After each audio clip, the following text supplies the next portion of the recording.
Basic preservation processes that are employed to extend the useful life of selected groups of records through proper storage and housing. So, sa ating maintenance, ang i-maintain natin dito, yung mga holdings natin. These procedures help reduce or eliminate the need for intensive individual attention. So, kapag nagkakaroon tayo ng holdings maintenance, titingnan natin yung mga records natin, pwede isa-isa, pwede by batch, bundles, boxes, yung kanilang environment. That is holdings maintenance. And how will we do that? Kasi nawawala ng mga pictures dito. To place the documents into a good primary housing, it contains that fully encloses them, supports them, and protects them from the environment. Ano ang pinaglalagyan natin para ma-protektahan natin ang mga records? Sinasabi rito, to place documents into a good primary housing. Ano yung lalagyan natin na ginagamit? Primary. Ako naman nilalagyan ng record. Kaya hindi sila masira, hindi sila makalikabukan, hindi sila masinakalat ng araw, iwanan. Ano ginagamit natin yung closure? Is it folder? Is it a box? Is it envelope? Okay, so ako naman pinaglalagyan ng folder. Sige, folder. Within the container kasi, to group documents into folders for additional protection and support and to enhance data and safe access. So, wala pang parang ito para makuha natin yung mga pictures. Kasi wala kayong nakikita eh. Kapante. Kasi itong container na nilalagay nito, pwede natin yung hawakan mo. Folder na yan. Yung bawat folder na yan, pwede natin ilagay sa isang container para mas lalo maprotektahan. Yung mga folder, pwede natin ilagay sa tahon. Okay. The next one is to place documents that are severely damaged or vulnerable into individual enclosures. Halimbawa, masisira na yung record, sira na yung document, hindi mo na siya lalagay sa isang folder, di ba? Hindi mo siya lalagay sa isang box. So, ano pwede yung closure sa damaged material? Halimbawa, yung damage ng diploma, damage ng birth certificate. Ano pinakagandang lalagyan niya para maprotektahan siya? Yes? Okay. Lamination ba? Actually, ang lamination kasi natin yung ginagamit. Pero in the long run, napatunayan kasi na ang lamination ay hindi siya appropriate or recommended for your records, especially archival records. Kasi ang lamination, gumagamit siya ng heat, init, at ini-enclose na yung record, di ba? Yun, mapapansin nyo, yung mga laminated na records, anong nangyayari in the long run? Mapapansin nyo ba? Okay. Ang diploma mo noon, pinalaminate mo, ano na yung sura ngayon? Ganun pa rin ba? Ano na? Nangingitim na. Di ba sabi ko sa inyo, ang dokumento, humihina? O ikaw na nasulubin eh. Di ba, mumuna ka? Mangingipit pa rin. So, hindi natin siya nire-recommend, lalo na ba, archival. Pwede natin i-laminate yung ating mga items, yung ating mga, but not for the long term. No? Kung inaalagaan mo yung mga records natin, tulad na yung pinag-usapan natin ng archival, they are meant to be there forever. So, hindi natin kailangan i-laminate. Meron tayong bago dyan na pinalit sa lamination, which is encapsulation. Okay, I will discuss it later. Pero ito ba wala na lang yung pag-asa magawa ng paraan ng presentation? Kasi wala kayong nakikita ng example. Ano si Eric? Eric? Wala ba si Eric? When it comes to preservation, is all about examination. examination. Yan. This is the preliminary. Preliminary, sabihin yung bago mo gagawa ng ano pa, dapat titignan mo muna. Ito ba sila na? Kapag pina-reserve sa'yo, pina-restore sa'yo, titignan mo, ito pupunta ka sa doktor. Meron ka nararamdaman hindi maganda. Pagpunta mo sa doktor, ano mo ang gagawin sa'yo? Ini-examine ka muna, di ba ba? Tinitignan yung tenga mo, yung mata mo, yung dila mo, lahat yan. Bakit na kailangan gawin yun? Para malaman niya kung ano yung gagawin sa'yo. Same here with records. Meron kayong pinapagawa, parang tingin nyo, malala, malutong, yan. Tinitignan ang gagawa kung talagang malala na ba o pwede pang salinin. So we have to examine. Ano yung examine natin doon? Kaya pa bang ayusin? Gaano na siya kasira? Ano ba yung nangyari sa kanya? So ito po yung dahilan kung bakit humahaba, nakakatulong sa paghaba ng usable likeness and record ang examination. Dahil kung hindi na siya kaya, huwag ko lang galawin. Di ba meron tayong kasabihan, kahit sa atin mismo, kapag maganda na sasabihin, kailangan po siyang maoperahan. Ang kadalasan sinasabi natin, huwag na, baka mas mapadali. Di ba ba? So, ganoon din po yung record. Kapag nakikita mo, sobra na siyang diferensya, baka pag ginalaw mo siya, mas mapapadali. That is the purpose of examination. Now, we go to conservation. Wala na ba talagang pag-asa itong ating picture dito? Wala pong marunong? Kasi hindi kayo mag-enjoy sa preservation kung walang pictures.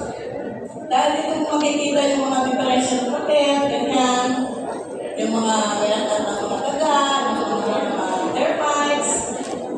Okay. So when we say conservation, what's the difference between conservation and preservation? May tayo ba? Ano sa tingin mo yung ibig sabihin natin pag sinabi natin conservation?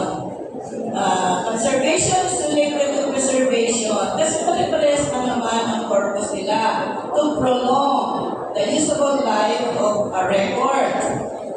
So, para naman natin siya maintindihan, hindi na wala yung mga pictures ng preservation natin.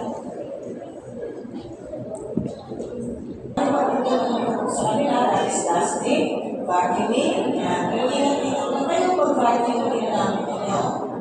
Okay, so this maintenance, ito po yung mga lalagyan nila. Para natin sila makasisingo, lalagyan natin sila sa mga folders, lalagyan natin sila sa mga kahon, folder. Yan. Then after that, lalagyan tayo para sa mga kanya na may diferensya. Bakit natin sila sa plastic? Okay lang sana yung plastic na gagamitin ay yung hindi polyvinyl chloride.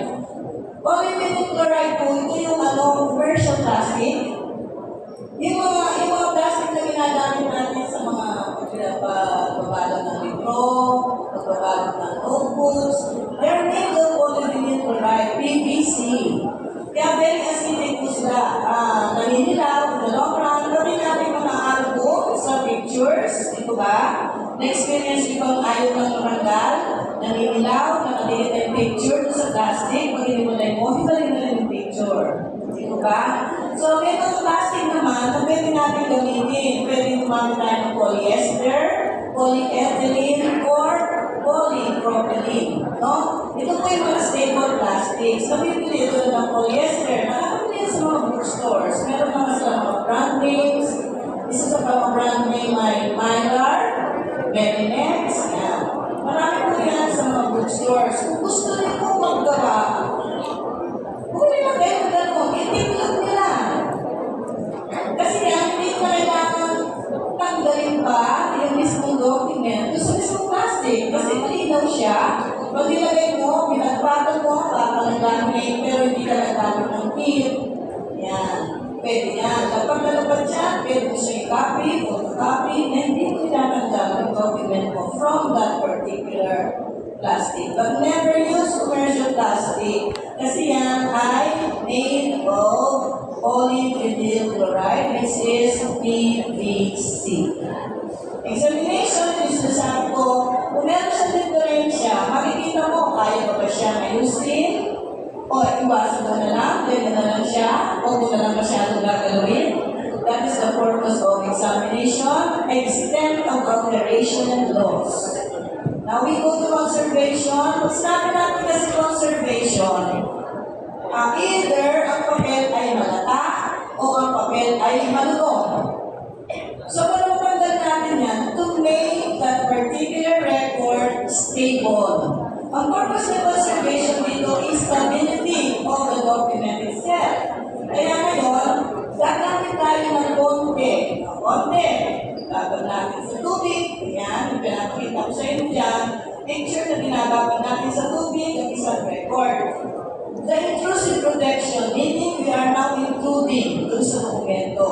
Unlike preservation, pwede pagpagpagpag ka lang, ganyan. Pero hindi mo pinatikilaman yung mismong record. But this time, with conservation, to make it stable, kailangan natin tanggalan kung ano yung pumasok sa kanya. Dumi, asin, so kailangan natin po siyang hugasan. Make use of water. Just water. Okay? By the minimum physical and chemical treatment. Yung chemical, dun sa laboratory, I was once kasi the chief of the Archives Conservation Division. Kailangan po namin maglagay ng kahit konti-konti chemical para lang po matanggal yung acidity ng ating mga records. Kaya tawag namin po na acidification. To remove the acidity na galing sa external, which is environment, galing sa heat, galing sa light, lahat yan. To resist further deterioration or chemically stabilize their condition, which will not adversely affect the integrity of the original. So, sinisiguro natin na pagkakaroon tayo ng conservation process, hindi maapektuhan yung integridad ng record. Now we go to restoration. Restoration. Ano po yan? Restore. Yan. The treatment process or procedures that is intended to return cultural property to a known or assumed state, often to the addition of non-original material. So when we restore, sabihin, may differential po yung record. Kaya natin to return to its original state, repair, yan. Kaya, sabi ko sa inyo yung preservation before it deteriorates. Kaya, ito mo, pag nag-preserve ka, wala pang diferensya.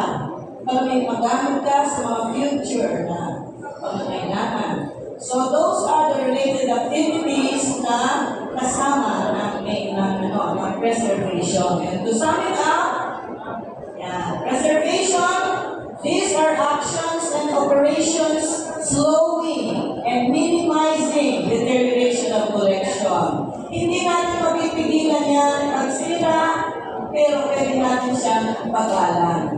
No, maintenance is the regular care of records, whether in offices, record centers, or archival institutions. Now, when we say conservation, this is a specific work to protect material and improve the environment. Examination, this is the ongoing or on-demand, to monitor the status of records or to determine if conservation work is needed. Kaya natin din-examine para matiyak natin kung kailangan ba talaga. Okay, restoration is this to repair, for selected items only, yung mga may sira na kaya pang ayusin. To return an item to its original appearance. So these are the functions and related functions of preservation. Okay po ba? Parang gusto nyo na matapos?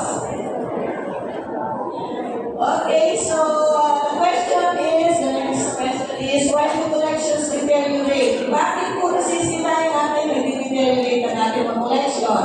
Kailangan i-define natin ang ibig sabihin ng deterioration. Okay, so, deterioration of documents. Ano ibig sabihin niya? Any form of degradation, na-degrade siya or na-reduce yung kanyang kalidad, or the usable life of the document resulting from its inherent qualities or interaction with destructive elements in the environment. Kaya daw po na-degrade, bumababa ang kalidad ng mga records natin dahil din doon sa kung ipinapanganak siya, meron yung makakasila sa kanya. Tapos, na-expose pa siya sa environment. Tapos, nalalagyan pa natin sila ng mga attachment na nagiging destructive. So, this is deterioration. So, what are the causes of deterioration? Yan mga yan, internal, dahil sa edad, sama, environmental factors, biological factors, disasters, human factors. Pag sinabi natin internal, siyempre nagagalingan siya sa loob. Di po ba? At ano yung mga nagagalingan sa loob? They are caused by weakness in the chemical or physical makeup of an object introduced during its manufacture. Ano po ginagawa kasi ng papel? Para maging madulas niya sa pagsulat, nasusulatan, nilalagyan siya ng chemical na nakakapagpaputi, nakakapagpadulas. So, itong chemical na ginamit na ito, pag nag-expose siya sa environment, nagiging acidic siya. At ang acidity ang makakasira sa kanya internally. So, tulad ng edad, kahit tao, nakakaedad, hindi yung may iwasan.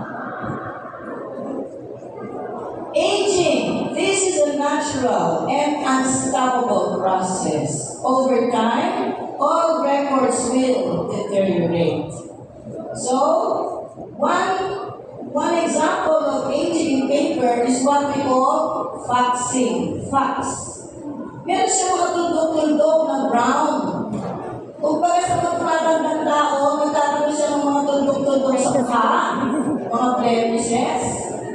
Sa paper, ganyan din po. Kaya ang tawag natin sa kanya ay faxing. It is an age-related process of deterioration that causes fax and browning on old paper documents such as books, postage stamps, and certificates.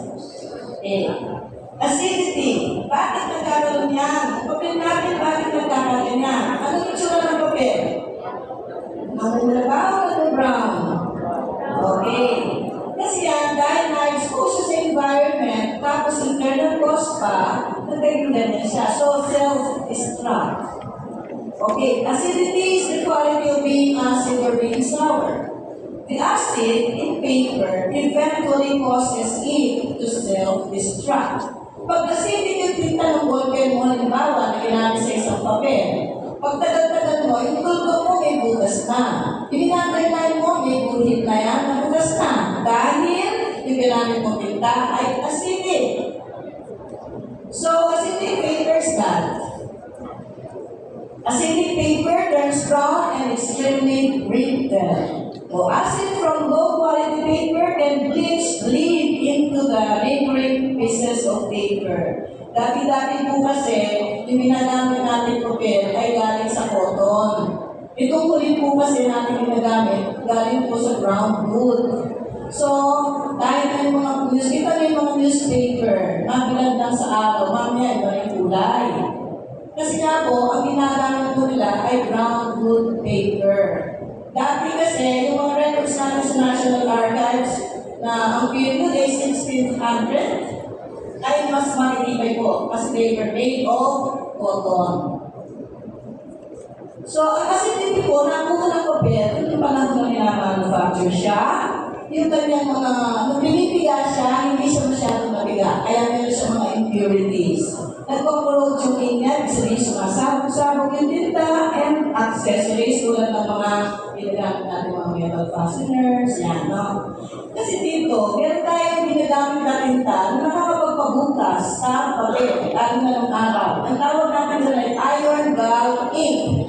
Ito po kasing iron gall ink ay tinta galing sa mga takas o dagtak ng akasya, ng mga puno. Ayan. Noong unang panahon, at may ginagamit na tinta, ano ba sulat ng tao noong unang panahon? Noong panahon ni Rizal, ang ginagamit ng tinta mo Diyos. Wala pa ballpen doon. Di mo ba? Wala pa ballpen doon. Ano ginagamit ng pagsulat? Di ba, makikita mo yung backpack, parang pama? O, pluma, di ba? Ganyan siya. Pero, ano ginamit ng tinta doon? O, di ba? Iron gun. Pero, puti yan eh. So, paano siya nag-itim? Noong unang panahon, gumagamit tayo ng mga lampara. Tawag doon? Yung pagkatapos, nakatigil siya sa pader, ang dami-dami na itim. Yun po, ilalagay mo doon sa tinta, sa pader. No? Kaya magdudulog ka ng mga uli para magkulay yung mga ganda. At yun ang sinasawsawan nila. Kaya pinag-usulan ng araw, parang gumamit ng fountain pen, di ba? Na una, makapagkapal, at magsulat, mag-yulo, malinis na, sasawsawan ulit, pagkakalan na ulit, at tuloy malinis. Ganun po yun. Pero, yung ginamit ng ilang tintan yun, nung unang panahon, ay masyado kong acidic. Kaya nga po lahat ng record ng araw, laging may butas. Pinakain niya mismo yung sarili niya, self-destruction. Next to the same tape, ito yung sinasabi natin accessories na nakakasira sa papel. Never use adhesive tapes in any archival record. Kasi po, ikaw makikita yung picture na ito, wala na po yung tape. Pero nandiyan yung stain. No? The use of self-adhesive tape to repair tears causes staining. Pag una, okay, nakalinis siya. Malinaw pa yung letra. Habang kumatagal tayo, silip yung tape, magtatabunan na yung sulat. Pag tinanggal mo yan, yun ay makikita mo. Kung hindi mo tanggalan ng acidity yan sa conservation, mabubuo na lahat yan ng film. Okay. Kaya po, kung kayo nagamit ng mga any kind of tapes sa ating mga records, kung pinahalalahan sila. Acidity and alkalinity. Di ba? May acid, may alkaline. Parehas naman silang may diferensya kapag ka nasosobrahan. Kaya lang, mas madalang na magkaroon ng alkaline ng ating records, mas madalas ang acid. So, acidity and alkalinity are measured on a scale known as the pH scale. Kapag ang record natin, gusto ko malaman kung acidic kasi parang naninilaw-nilaw na yung papel ko. Ano kaya? Testing ko kaya? Ayan. So, gagamit tayo na pH strip. Meron nabigay yung mga strip. Patagal ng konti yung tinta, yung sulat, lalo na yung mga hindi na masyadong kailangan sa letra. Diba? Letter G, yung pinakabuntot niya. Patagal ng konting tubig, ipato mo yung pH strip. Tignan mo kung nalibay kulay. Tapos, i-compare mo siya dun sa, yan, scale. Kung ano siya. Kung siya ay nag-number 6, ibig sabihin, acidic siya. Lalo na kung 0, yun na yung pinakapatindi. From 0 to 14, 7 ang neutral. Pag 8, alkaline na. Lalo na hanggang 14. So, papers with a high level of acidity tend to deteriorate quickly. This is because the acids in the paper attack the cellulose fibers and weaken their structure. This type of deterioration causes paper to become very, very brittle and discolored. Kaya nga po yung namin ng records nagiging brittle dahil sa acidity or acid. Ito tayo isang accessory, a post-it notes. Reduce this. Huwag tayo gagamit ito sa ating mga records kung yung i-reading sa ating mismong record. Hindi po siya sa isang papel na luma na, so pagtanggal mo dyan, kasama na yung papel or pag-iwan siya ng butas. Okay? The adhesive can attract dirt, make pages stick together, or smear, magkakalagda sa pens. So, ibig sabihin, kapag yan ay tinanggal mo, maayos mo siya natanggal, sinara mo ulit, nagdikit na yung pages na pinaglagyan mo dahil nag-iwan siya ng lagkit. Okay, next is rubber bands. Ano problema sa rubber bands? Rubber bands, okay, they contain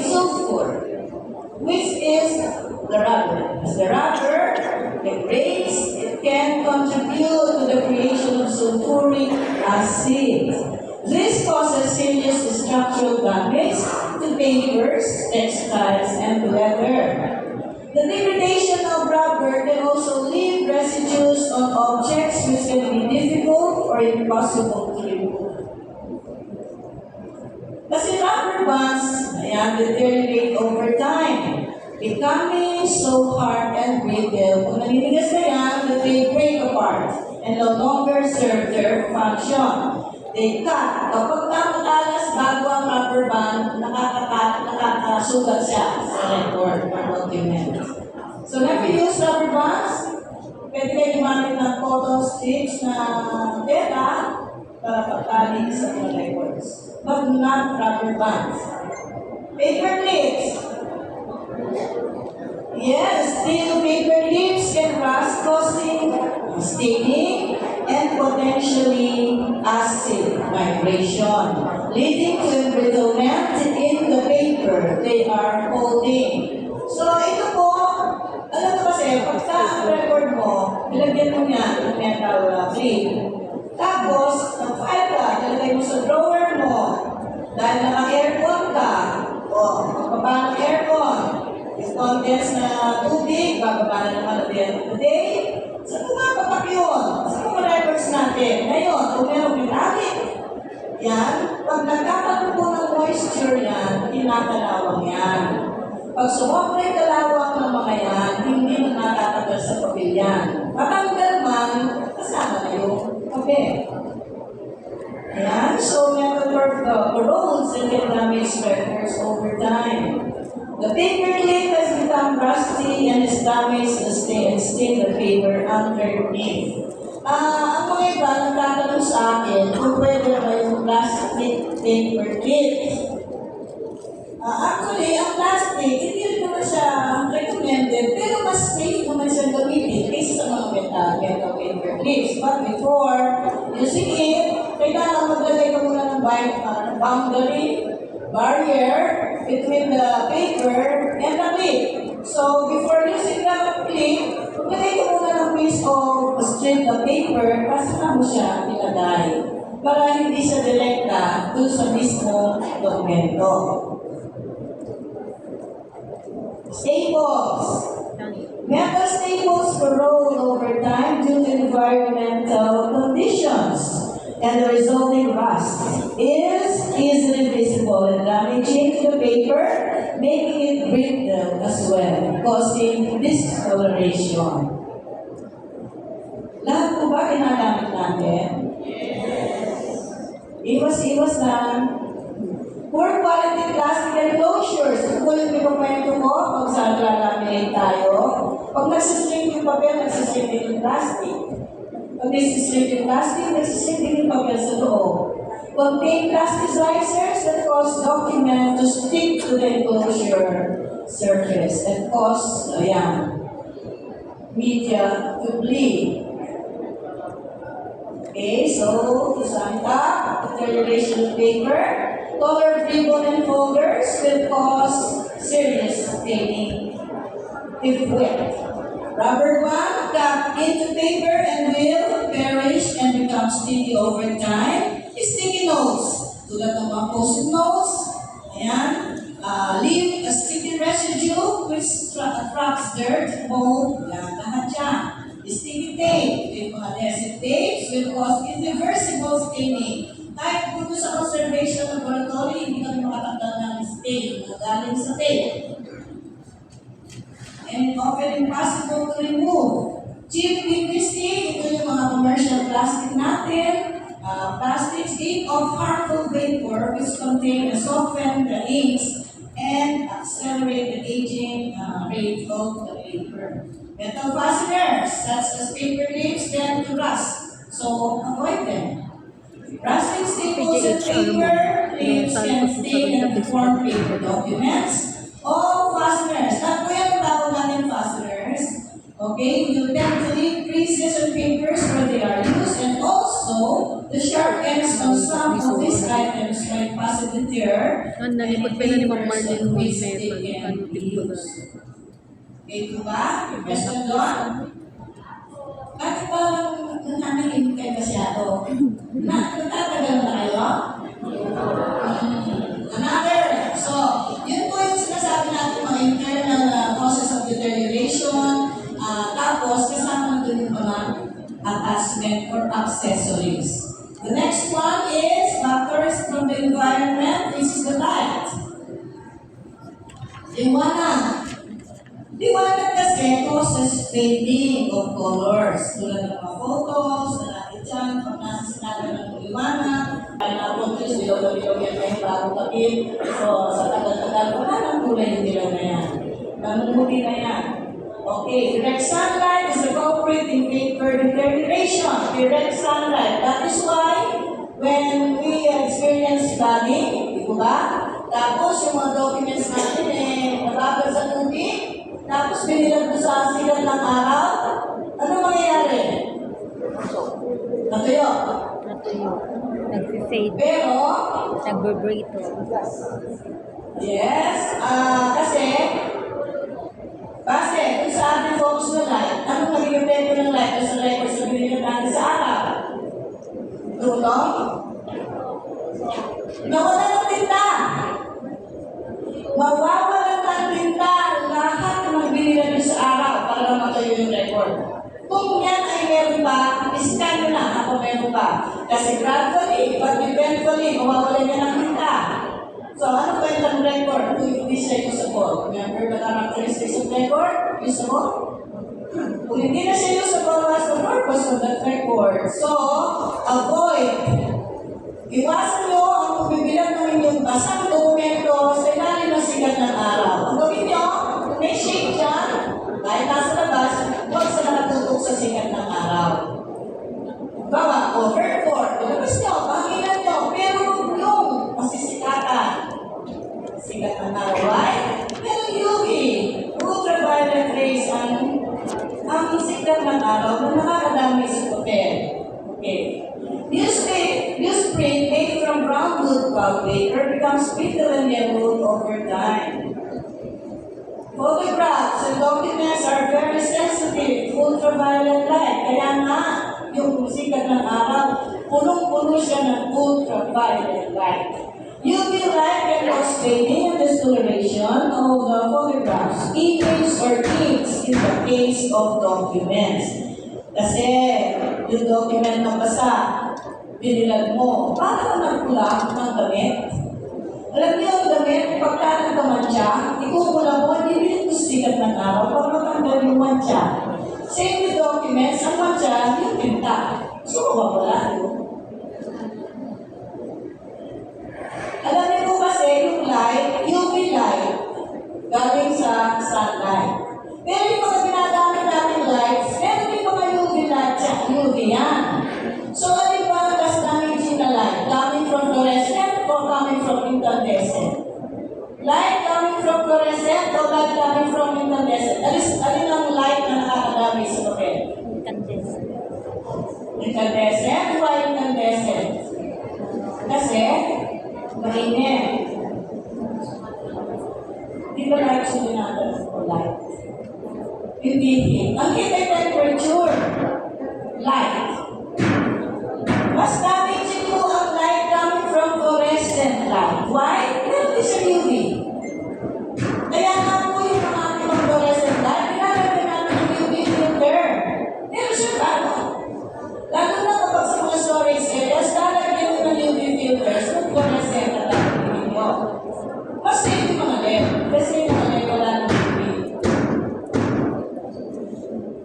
So, the amount of damage by light depends on the following factors. Una, intensity. Paano matindi yung wattage na pinag-uusapan natin dyan. At the intensity of light increases, the rate of deterioration of the paper also increases. Duration of exposure. Tulad ng mga ine-exhibit, tulad sa archives. Ako, nung nandun ako, hindi ko pinapayag ang exhibit ang original. Pwede ka maggawa ng master copy, pero not the original. Kung mapayatan ko ng original, maabot na silang 2 araw. Kasi pag nag-exhibit ka, nakatutok yung liwanag, di ko ba? Just to emphasize that particular document or exhibit. Kaya lang,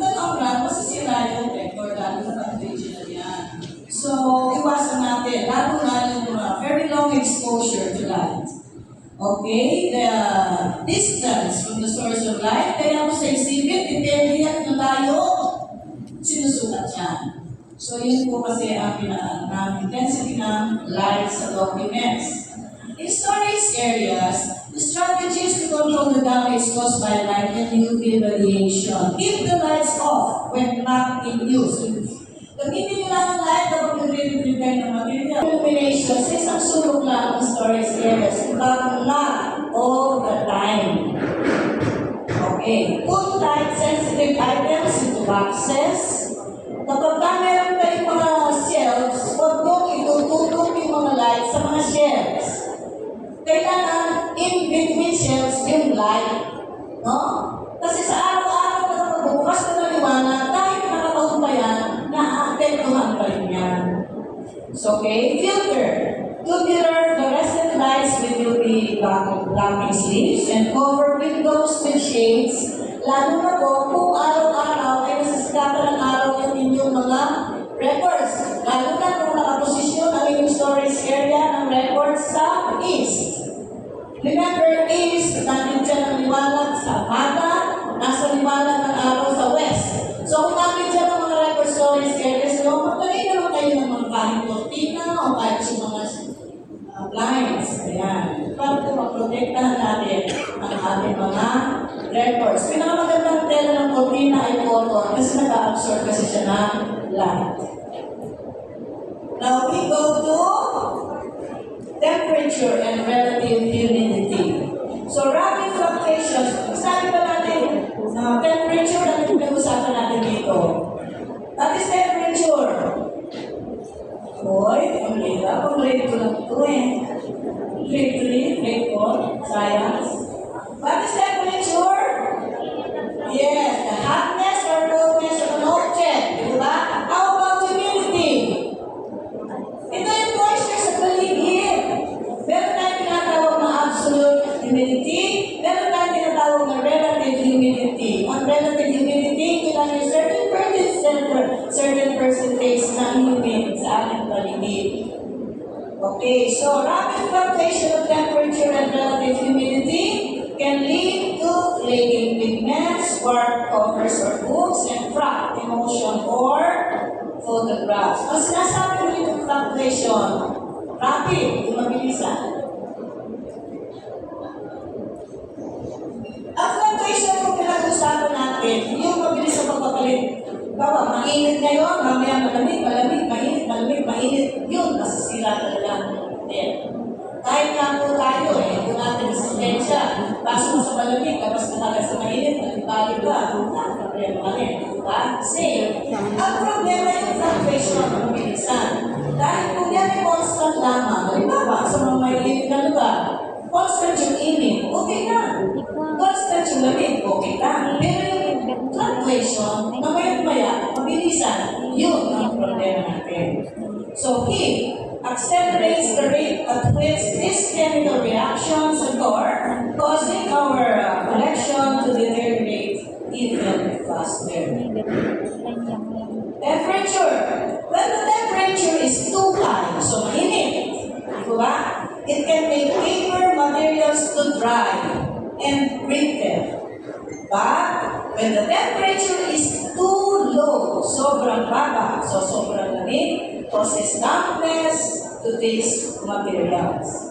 So, yung mga na parang mabasa-basa na ang paligid, naapektuhan po yung ating mga records, lalo ng papel.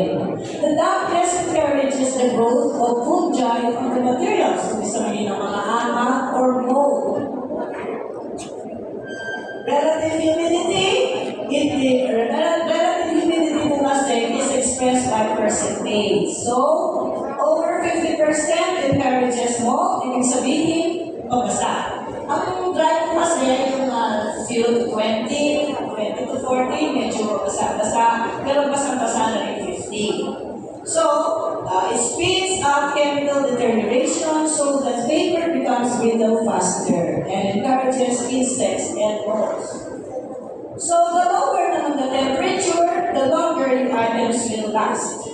Sabihin, kung hindi pa palit-palit yung temperature, at relative humidity, mas tumatagal daw yung ating records. Kapag malamig, pero hindi yung sobrang mabasa-basa na. Ito po yung maganda sa papel. Cool but dry. Cool but dry, ito matatagal. Kita mo sa mga kuweba, alam mo sa mga kuweba, maganda po kasi mag-serve dyan eh. Kasi constant yung temperature, malamig, pero hindi basa. Okay.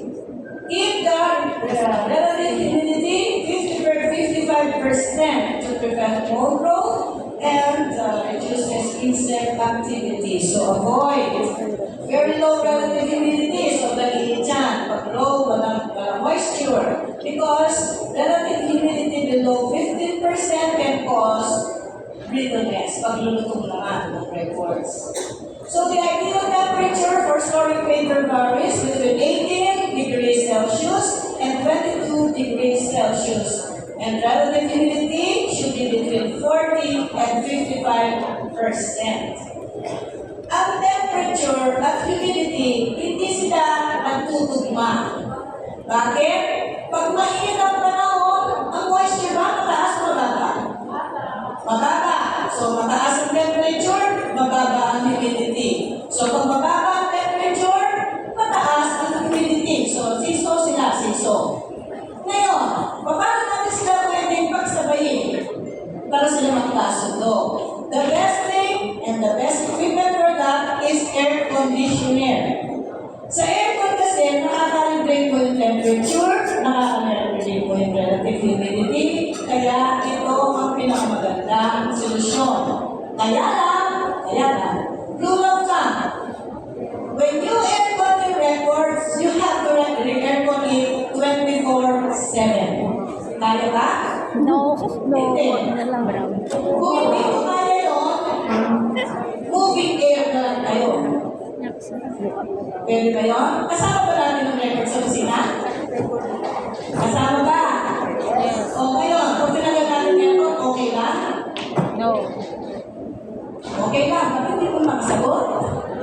Okay lang, kung tinagal natin ng aircon para ma-protect ka ng mga records? Hindi po. Hindi. Eh, gagawin natin. Ipungot nyo ang record sa tao. Mahirap. O sige, ganito na lang. Yung mga records ko ba, saan nakalagay? Para doon, sa mga drawers, saan ba? O open shelves, Open shelves. nakalagay? Both. Yung kasama nyo sa office, ha? Saan nakalagay? Open shelf. Cabinets. Okay. Nakikita niyo ba yung mga nakalagay sa room natin? Nakabote? Yes. Meron tayo nakikita doon, di ba? Ano yun? Room temperature. Ano yun? Meron doon, nakalagay doon, silica gel. Pag bibili ka ng sapatos, meron din yan. Pag bibili ka ng mga ref, washing machine, nakapaligo ka silica gel, hindi yung pangalan ng suka. Ito po, yun ang nilagay ko sa mga drawer na kung hindi kayo alam kung gusto nyo na aircon kayo kasama yung records.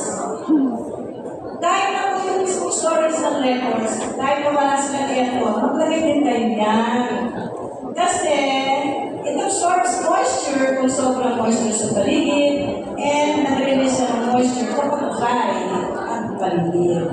Okay? So keep a stable humidity above 70% promotes mold. Rapid changes damages paper. So keep away from heat. Heat causes paper to decay. Keep away from light. Light causes fading. That is environmental factors. Now we go to the biological. Ito yung mga insekto. Insekto, anan, yan. Mga daga. Insects and rodents eat and nest in organic collections. Namamalit dyan ang mga daga.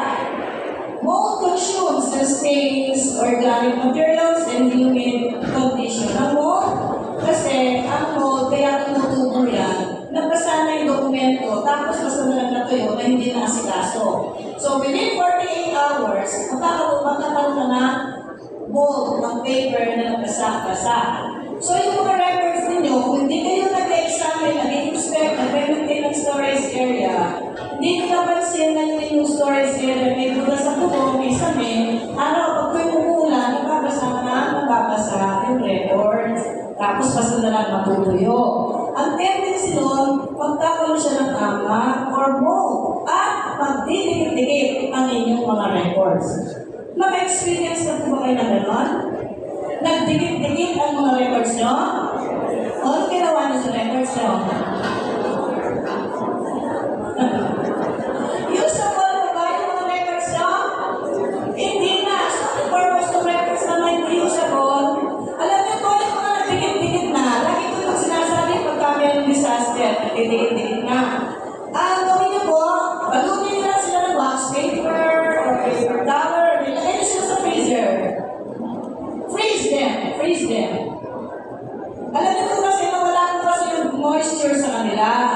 Natuyo. Nabasa, natuyo. Nag-bloke yan. Kung mag-bloke yan, hindi mo na kaya ng page niya. So ngayon, lagay niyo siya sa ref o freezer. Sabi sa akin ng isang participant dati, ma'am, di ilulog mo na lang ulit siya sa tubig, ma'am. Sige, sumunod na. Alam niyo bakit hindi pwede? Bigla yun eh.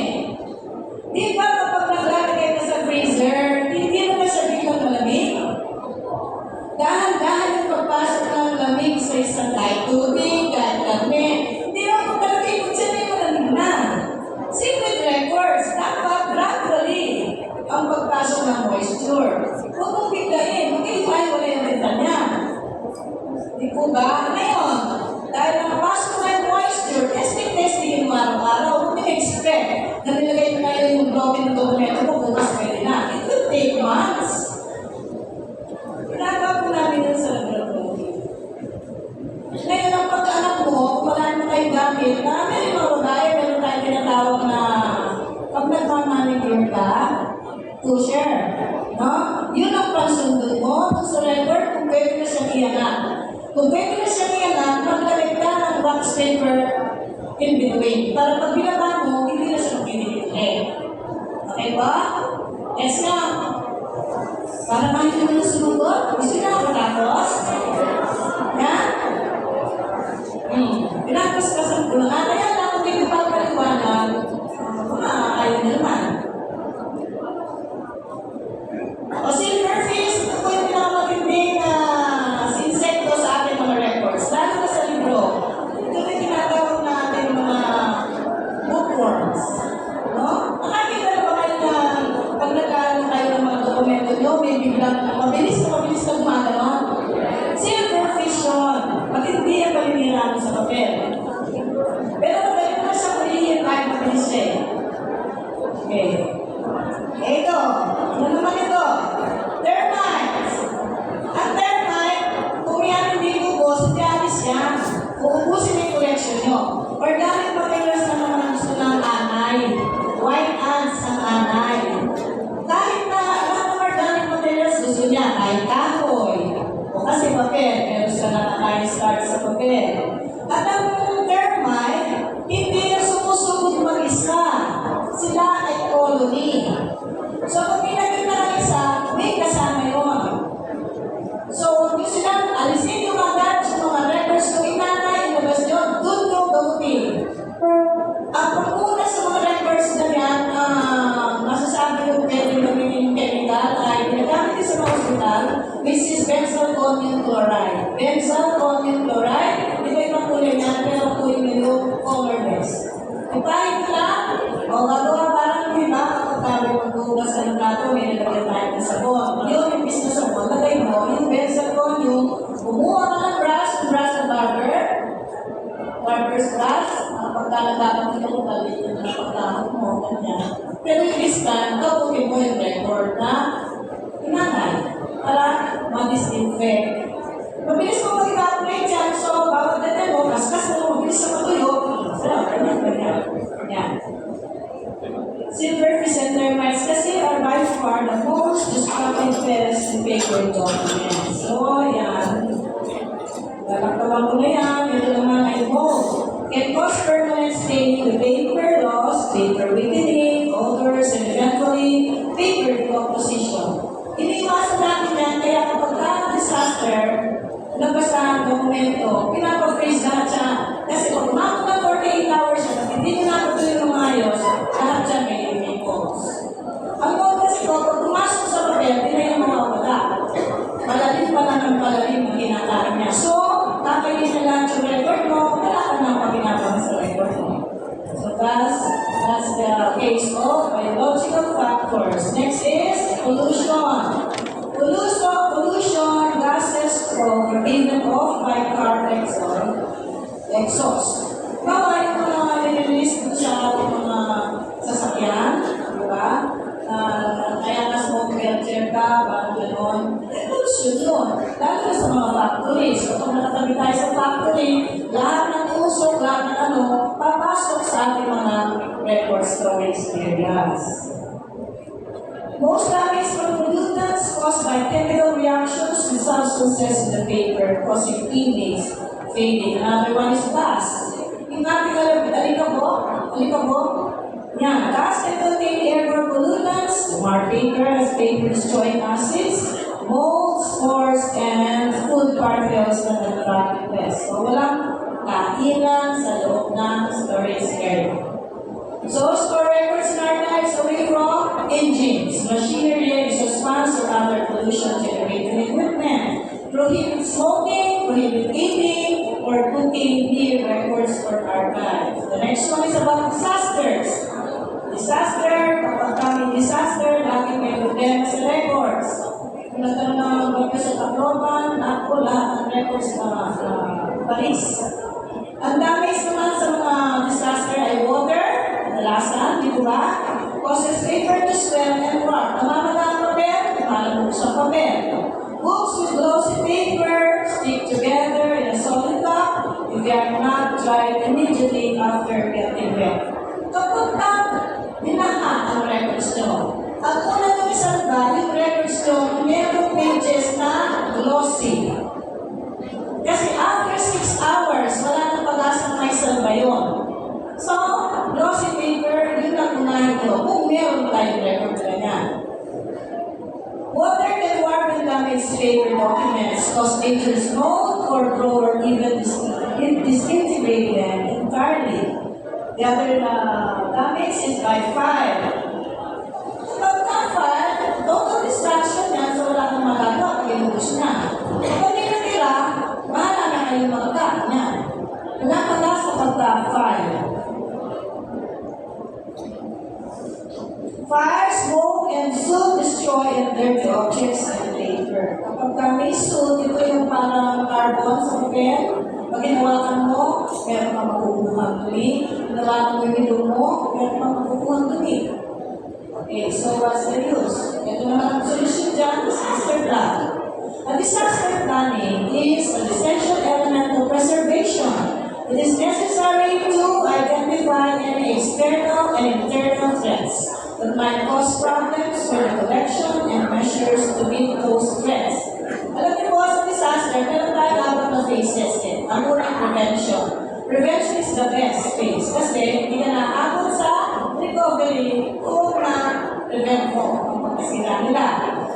Preparedness, mag-prepara ka kung may parating na bagyo. Landing, ganyan. Preparedness. Paano mag-responde? That is response. And this one, the last one is recovery.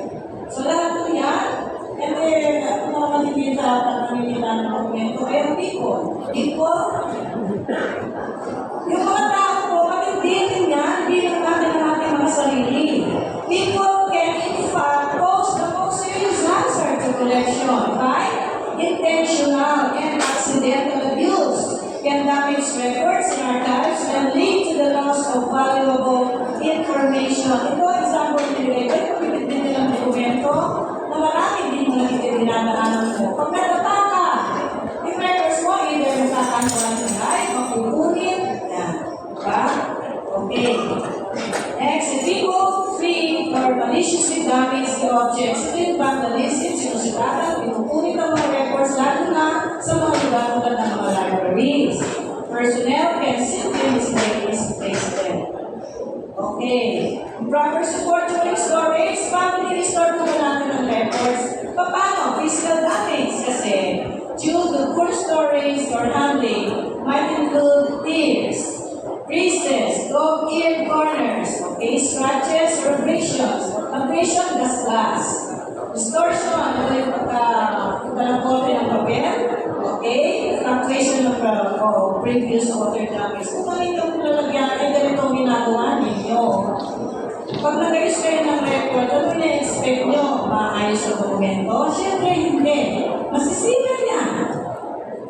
Patong-patong, kahit anong forma, dati-dikit. So, distortion can occur resulting in structural damage, such as folds, crystals, and curling, kulot. So, now we go to the proper care and handling of records in archives. Una, avoid rubber bands. New ones can irritate bindings. Old ones naman can stick to paper and sticking. Next is paper clips, smart paper. Don't use them. Metallic clips can corrode and leave the stains on the paper surface. Tape is never the answer. Huwag kayong magagamit ng tape. You should not use any tape on your material. Next is do not use double-sided security strips. Kung gamit ba kayo niya, huwag yung gagamitan niya sa ulit na sila. Okay? Okay. Handle carefully to prevent tears. Huwag niyo hawakan ng papel kasi nag-iinom kayo ng kote na naging kamay. Kasi may acid at kamay. Sweat. Respiration. Kaya nga sabi, mga gloves. Kaya hindi natin masanayan yun. Kaya kailangan, before working, wash your hands with soap and water. Huwag kayong maglalagay ng lotion bago magtrabaho. Use lotion after work, not before work. Okay? Avoid burning or folding. Store flat. The record should be stored flat. Kasi minsan yung fold niya, sunod mo, in the long run, yun ang makukunin. Yun ang magkakakunin. File flat, yan, possible. Okay? If you must pick up a material to examine it closely, it is better to place it on a rigid support. So, kung isang kapila, kung may tumawag po at medyo malutang po, gamit ka ng folder para mabit siya. So, tapos ko siya nahawa at nalabas na basta. Okay. Beware of acid, isolate acidic paper. Very acidic paper in our collection, kung nakukolekta kayo, ay mga newspaper. Ipuman nyo yung mga newspaper kung meron kayong collection dun sa mga ibang collection. Kasi newspaper is very, very acidic and acid migrates. Kapag napalabi ang non-acidic record sa isang acidic record, makakawin siya. If you are purchasing plastic sleeves, containers, look for items, ayan, sabi ko, kung PVC, you must buy polyester, tulad ng minor, Melinex, effect. Polyethylene and polypropylene. Polypropylene, hindi madalas na ginagamit sa mga picture album. Okay, avoid leaking of fingers. Alam mo ito,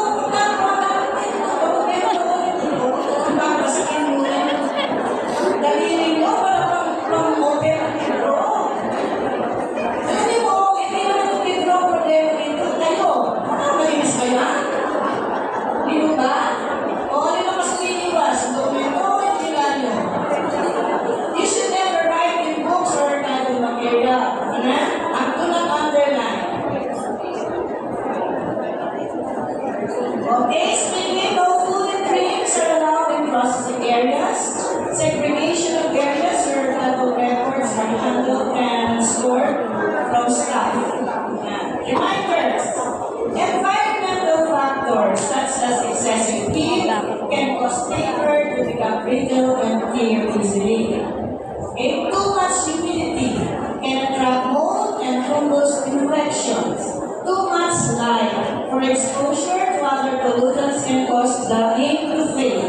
Even human handling contributes to their deterioration. Oil and acid from human hands can leave traces on paper that can further damage the surface and cause deterioration. Question mo, meron? Yes? Yes, sir?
To determine the extent of deterioration, alteration, and loss of a record. Is it examination or is it preservation? Examination. Letter A. A. Meron din ba? Meron din? Lahat? Sige, ulitin ko. A or B? A. Very good! Examination na tatandaan mo, ha? Okay. It is the quality of being acid or sour. Is it acidity or is it alkalinity? Acidity. A. A or B? A. Acidity. Very good. The regular care of records when they are housed in offices or record center. Is it preservation or is it maintenance? Maintenance. A or B? B. B. Hanggang sa process pa lang pa naman. Very good. Explain ko na kayo. Yes. When the relative humidity is too high, the paper material is damp or the material paper is dry and brittle. B. A or B? Damp. Kadadating moisture. Sigurado kayo? A. Humidity sa ibig sabihin, marami yung moisture. So, damp ba o dry? Damp. Letter A or B? A. Very good. What is this natural and unstoppable process of deterioration? Aging or Aging. waxing? Aging.